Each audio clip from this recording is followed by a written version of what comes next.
everything starts becoming normalized. When we're born, we come empty. We don't remember of the past. We don't remember between death and life. And we start from basically emptiness. And when the mind starts growing up, when the psyche starts developing, everything starts becoming normal. Just like when one migrates to another place and starts living, starts working, that place now becomes a new normal, a new state, a new life. Whatever a person passes through, a few days at least, starts becoming normal. So it seems that normalization is the key to ease. Things pass away, things go. And when the mind cannot let go of the things that pass, and when this becomes the normalization that the mind cannot let go, the result is suffering. And there are various ways of suffering in human life.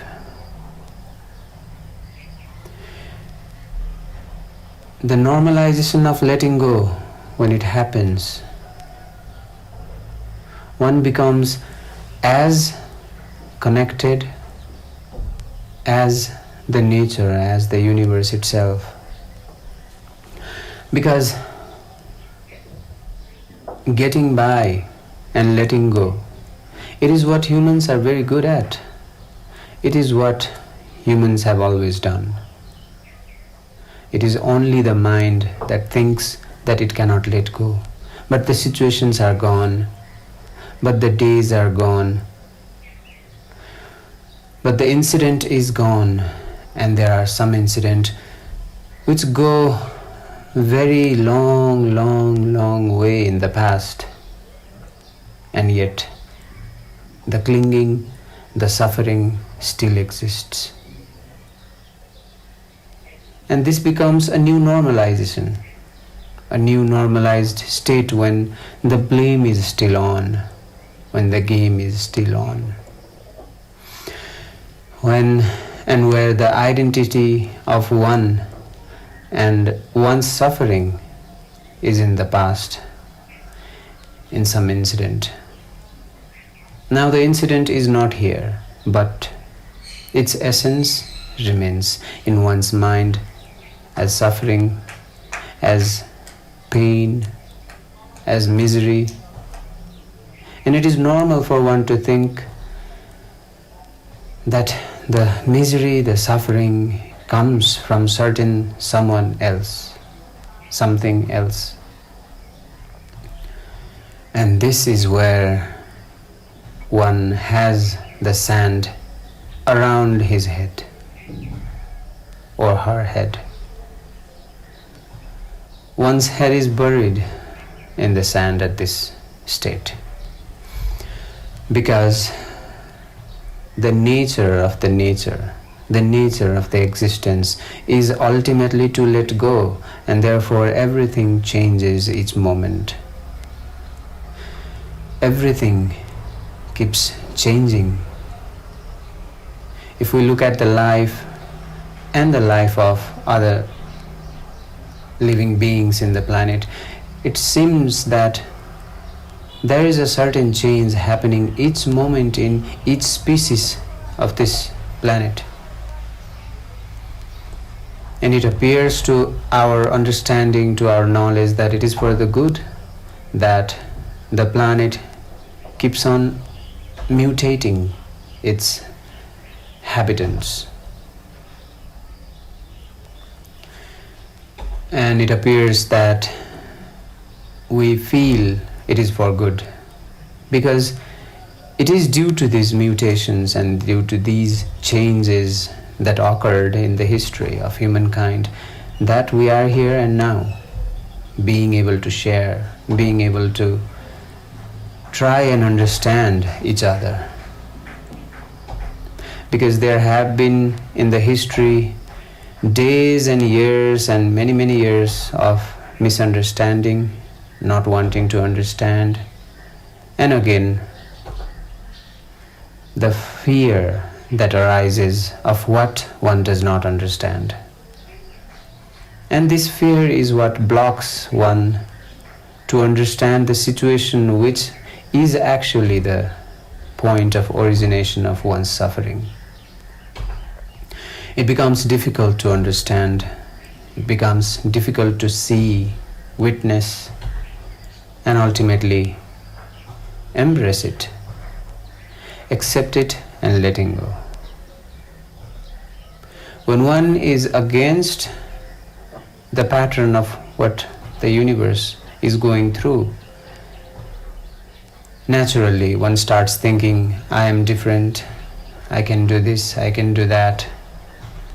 But ultimately, in those things one thinks that I'm doing it individually on my own and with my own ideas and imaginations. The universe always is there. In the first time the ideas that one says is mine, and I want to do this or that, and attaches one's goals and ideas and things that one wants to accomplish. But these things, these goals, these ideas come from this very society, this very world. Ideas develop from stories heard from someone else. Something someone wants to do is also something that comes from the surrounding. By witnessing what one does in the surrounding, things one wants to do arises. And therefore, sometimes with the combination of things one has heard, one has experienced, something new arises. And this is what we call creativeness, the creation, the creativity. So this is the state, and some people can transfer their suffering into beautiful creations, painting, poetry, songs, music. People are amazing. Humans have tremendous capacity to endorse the pain and convert it into something very beautiful. This is the basic alchemy of human life, to convert your suffering into something creative and fulfill yourself. This is alchemy. Otherwise, the universe is just there. It does nothing, it says nothing, and things happen by itself.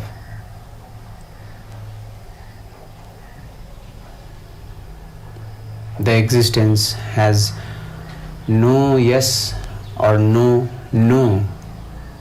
in anyone's suffering, in anyone's bliss, in anyone's happiness, in anyone's sadness, in anyone's anger. It simply lets it happen because it knows that it will settle down.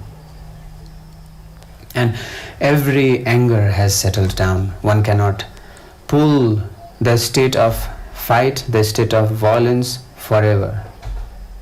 One must sleep, one must take rest.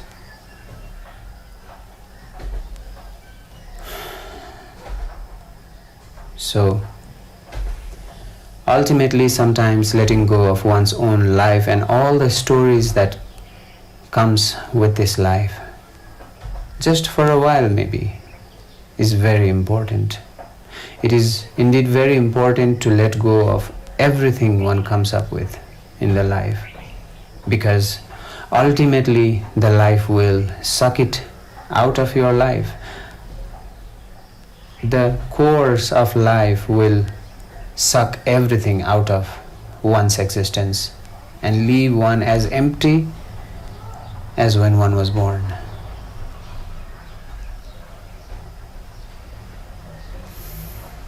So things happen. We see, we live, we witness, we suffer, we enjoy. This is life. And accepting each and every thing that can happen in the life is the cosmic gamble. And there is no way one can go without playing the cosmic gamble, because the very life one is living is a part of this cosmic gamble. Because we do not know what comes next. Just like Schrödinger's cat. So, just like the existence, if the capability, the will, the energy to just for a while let go of the past, let go of everything, if this state is achieved, realized, then one is for the first time. Otherwise one is not. But stories, many stories.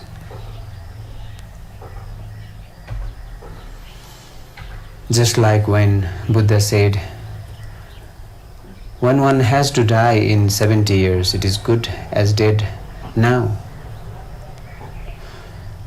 The realization, in fact, means when one dies in 70 years and leaves all the stories, so this is the course that happens. It is good that one is as dead as now, and all the stories are dropped. And this is the moment of freedom from misery. Actually, freedom from both happiness and sadness, because both have high potential energy to attach someone into itself. Or happiness and sadness are the two things one can attach. The mind at least tries to attach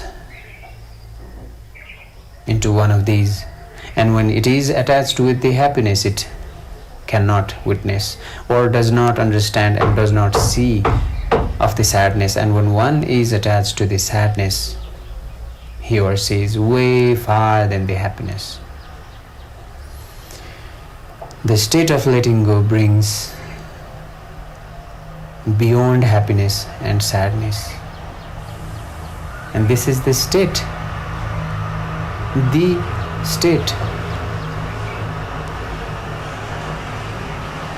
of this existence.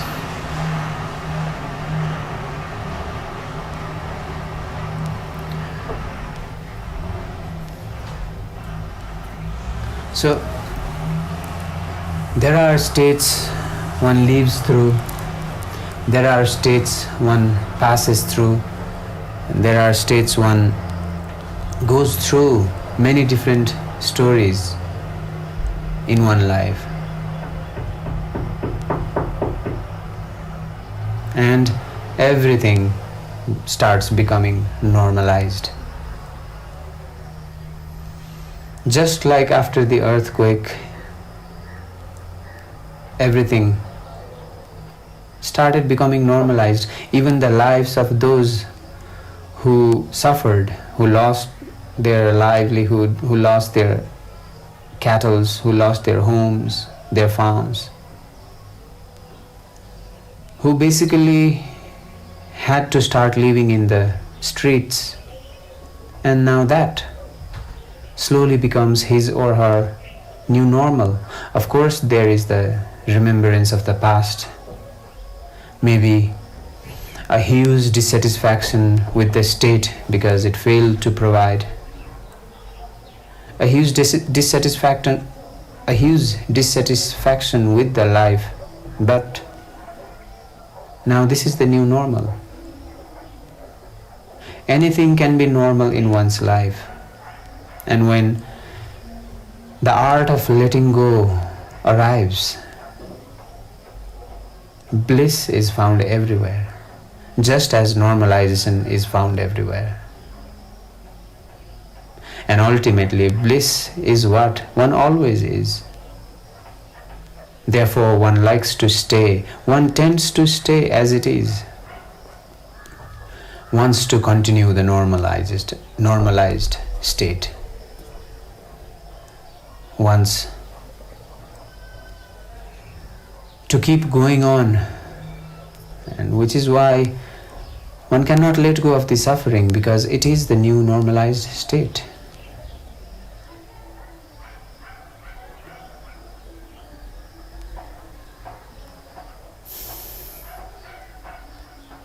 Understanding how something gets normalized in one's mind and in one's life can bring one out of misery and into the surrenderingness towards this existence, which is the state of meditation.